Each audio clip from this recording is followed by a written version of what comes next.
نحمده ونستعينه ونستغفره ونعوذ بالله من شرور أنفسنا ومن سيئات أعمالنا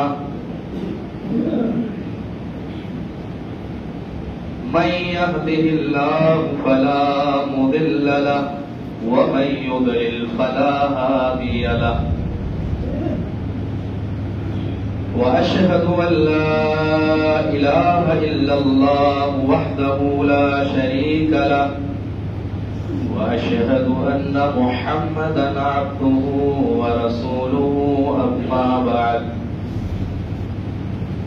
فإن أصدق الحديث كتاب الله وأحسن الهدي هدي محمد صلى الله عليه وسلم وشر الأمور محدثاتها وكل محدثة بدعة وكل بدعة ضلالة وكل ضلالة في النار.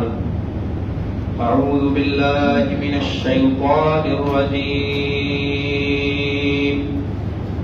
وَلَقَدْ نَصَرَكُمُ اللَّهُ بِبَدْرٍ وَأَنْتُمْ أَذِلَّةٌ فَاتَّقُوا اللَّهَ لَعَلَّكُمْ تَشْكُرُونَ.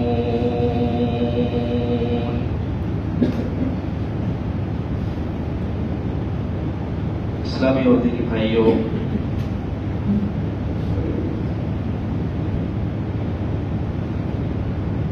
آج سے 1400 سال پہلے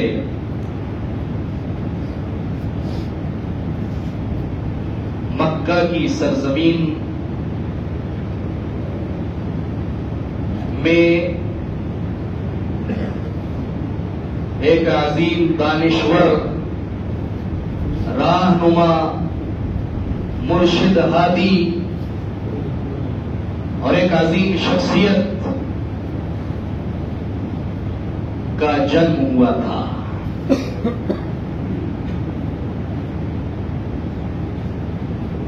کہ جس نے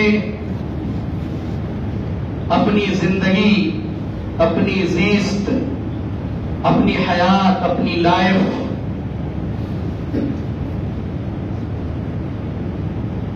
صداقت، امانت، دیانتداری کے ساتھ گزارتے ہوئے 40 سال کا عرصہ مکمل کیا تھا. اور 40 سال جب مکمل کر لیتی ہے وہ شخصیت، تو عرش والا، عرش عظیم کا مالک، رب، خالق، ایک امین، امانتدار اور عظیم قوت والے اور خوبصورت فرشتے کو نازل کرتے ہوئے اقرا بسم ربک الذی کے ذریعہ سے نبی بناتا ہے، اور یا ایھا المدثر کے ذریعہ سے رسول بناتا ہے اس عظیم شخصیت کو، اور وانذر عشیرتک الاقربین کے ذریعہ سے وحدہ لا شریک لہ کی عبادت کا حکم دیتا ہے. اور کوہ صفا پر چڑھ کر کے یہ عظیم شخصیت اللہ رب العالمین کے تعلق سے تمام انسانیت کو ایک میسیج دیتی ہے، ایک پیغام دیتی ہے. قولوا لا الہ الا اللہ تفلحوا. لوگوں کلمہ توحید کا اقرار کر لو، کامیابی تمہارے قدم چومے گی. لوگوں لا الہ الا اللہ کہہ دو، تم عرب و عجم کے مالک بن جاؤ گے. زمین تمہاری ہو جائے گی، عرش والا تمہارا ہو جائے گا. من کان للہ کان اللہ لہ. جو اللہ کا ہو گیا اللہ اس کا ہو جاتا ہے. یہ پیغام کوہ صفا پر چڑھ کر کے اس عظیم شخصیت جس کو ہم اور آپ امام رحمت جناب محمد رسول اللہ صلی اللہ علیہ وسلم کے نام سے جانتے ہیں، وہ پیغام پہنچایا تھا. نتیجہ کیا ہوا؟ ظاہر